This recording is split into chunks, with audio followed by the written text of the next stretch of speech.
नमस्कार। एस्ट्रोलॉजी वे में ही हम आपसे बात करते हैं।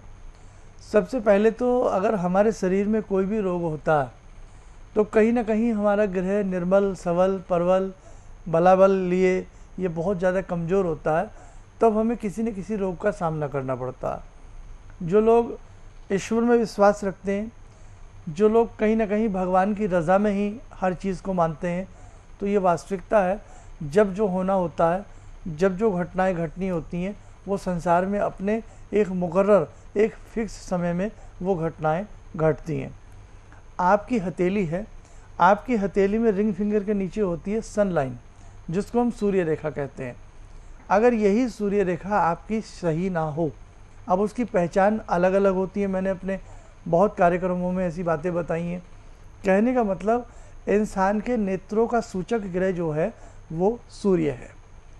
अगर आपके सूर्य जरा से भी कमज़ोर होंगे, या सूर्य का बलाबल क्षीण होगा, या पापी ग्रहों के साथ वलय होंगे, या आपके द्वितीय भाव के स्वामी होंगे, या आपके द्वादश भाव के स्वामी होंगे, तो भी आपके नेत्रों में विकार आएगा। राहु अगर द्वितीय भाव में या द्वादश भाव में अशुभता के साथ बैठ जाएं, तो भी हमने देखा है कि नेत्रों में विकार पैदा होते हैं। और भी नाना भांति की चीज़ें हैं जो हमारे नेत्रों पर असर डालती हैं। वो आपकी जन्म पत्रिका के ग्रह होते हैं, आपके जन्मांक के ग्रह होते हैं, आपकी हथेली के ग्रह होते हैं। कई बार आप हमारे पास आए तो किसी और काम के लिए होते हो, लेकिन जब हम आपके हाथों की लकीरों को देख रहे होते हैं, रेखाओं को पढ़ रहे होते हैं, या हम आपकी जन्म पत्रिका के ग्रहों को वाच रहे होते हैं, उस वक्त में कई बार बहुत से ऐसे रोग निकल कर के आते हैं कि ये रोग आपको हो सकता है ड्यू टू इस वजह से, इस स्टार की वजह से, या इस तरीके से। अगर समय रहते उसका उपाय कर लिया जाए तो बहुत अच्छा होता है। और ये तो मेडिकल साइंस में भी है। अगर आपको मेडिकल साइंस का सहारा लेना है, जरा सा अंदेशा होने पर ही यदि हम मेडिकल साइंस का सहारा ले लेते हैं तो हमें लाभ मिलता है। अब बिल्कुल ही आंखों से दिखना ही चौपट हो जाए, से आप दोनों आंखों में मोतिया उतर आए, और वो भी एक अजीब तरह का उतर आए, ऊपर से शुगर आपको भयंकर हो, तो डॉक्टर ऑपरेशन करने से भी डर जाएंगे। ऊपर से शुगर है, ऊपर से आपको आँख का ऑपरेशन कराना है, तो बहुत सारी चीज़ें हैं। वक्त रहते अगर कुछ कर लिया जाए तो अच्छा होता। उसी का एक आईना है, एक मिरर है, आपका पामिस्ट्री विज्ञान, आपका होरोस्कोप। आपका होरोस्कोप, आपकी जन्म पत्रिका, आपकी हाथ की रेखाएं आपके इस प्रकार के रोग से आपको बचा सकती हैं, यदि वक्त रहते किसी को दिखाया जाए। आगे बढ़ते हैं। खैर, भगवान न करे किसी को नेत्रों से संबंधित समस्या हो।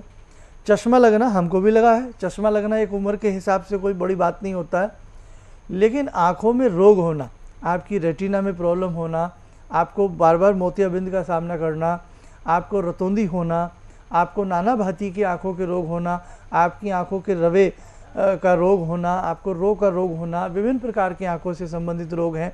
आँखों में हमेशा चिपचिपी रहना, आँखें लाल रहना, आँखों में पानी उतरता रहना, बहुत सारी चीज़ें हैं जो इंसान को आँखों से तकलीफ़ हो सकती है। और ये तो वास्तविकता है, जिसकी आँखें गई उसका संसार चला जाता है। क्या देखेगा वो आदमी? देखकर ही हमारे मनोमस्तिष्क में, हमारे सीने में भाव उमड़ते हैं।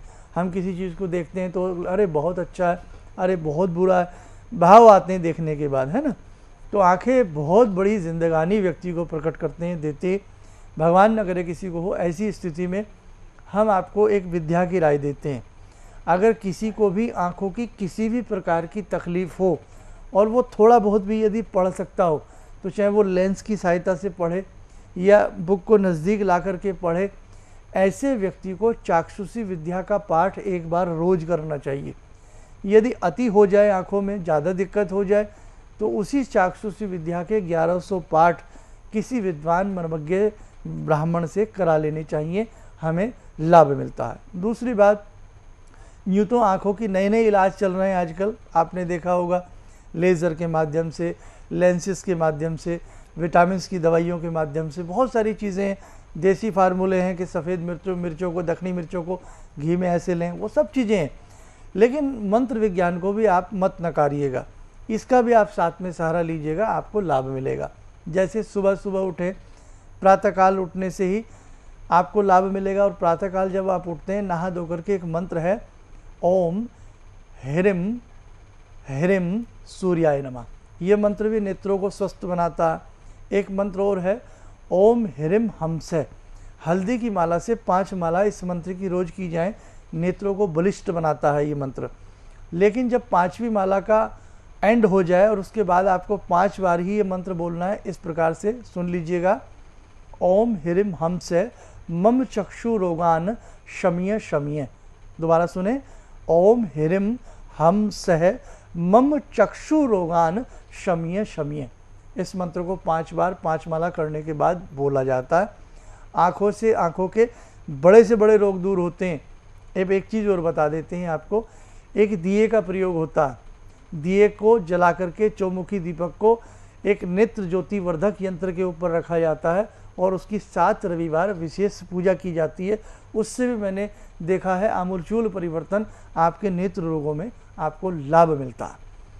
और दर्शकों, चाक्षुषी विद्या तो अगर आपके नेत्र ठीक भी हैं तो भी आपको पढ़ना चाहिए। या भाई जिनको चश्मा बहुत बुरा लगता है, छोटे बच्चे हैं, बहुत कम एज के लोग हैं, बच्चियाँ हैं, बच्चे हैं, आप चाहते हैं आपका चश्मा ना लगे, तो चाक्षुषी विद्या का पाठ आप करिएगा। इसकी सहजता के लिए मैं आपको इसका पूरा पाठ की विधि और तरीका मैं आपको बता दूंगा, वो आप करते रहना, आपको इससे बहुत बहुत बहुत अच्छा लाभ मिलेगा। दूसरी बात, इसको हम कैसे पढ़ें, बहुत इजी है। मुश्किल से 1 से 2 मिनट में, 2 या ढाई मिनट मान लीजिएगा, 2-2.5 मिनट में चाक्षुषी विद्या का एक पाठ हो जाता है। सुबह सुबह एक पाठ करें और उसके बाद तांबे के लोटे से सूर्य नारायण को जल दें, आपको बहुत लाभ मिलेगा। पुरुष एक बात ध्यान से सुने, बात बुरा ना माने, मेरी बात को अन्यथा न लें।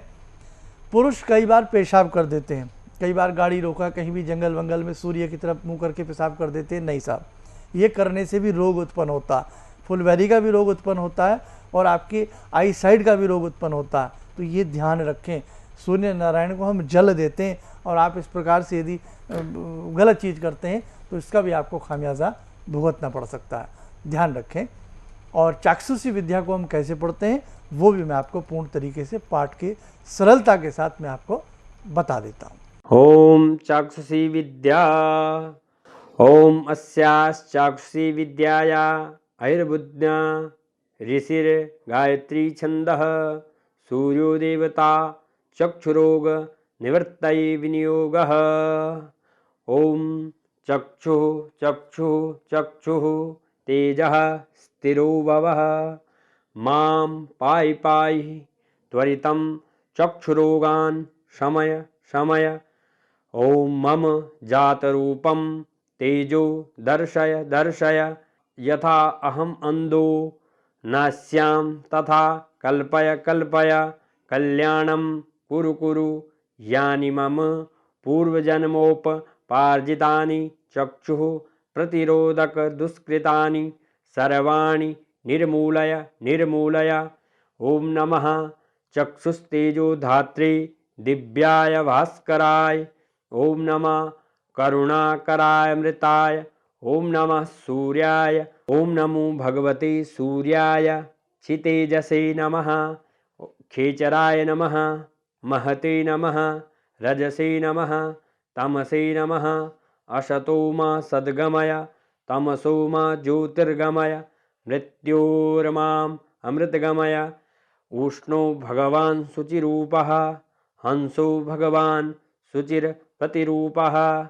यः इमां चाक्षुष्मती विद्यां ब्राह्मणो नित्यम् अधीते न तस्य क्षिरोगो भवति न तस्य कुले अन्धो भवति। अष्टौ ब्राह्मणान् समयज्ञ गृहीत्वा विद्या सिद्धिर्भवति। ओम नमो भगवते आदित्याय अहोवाहिनी अहोवाहिनी स्वाहा।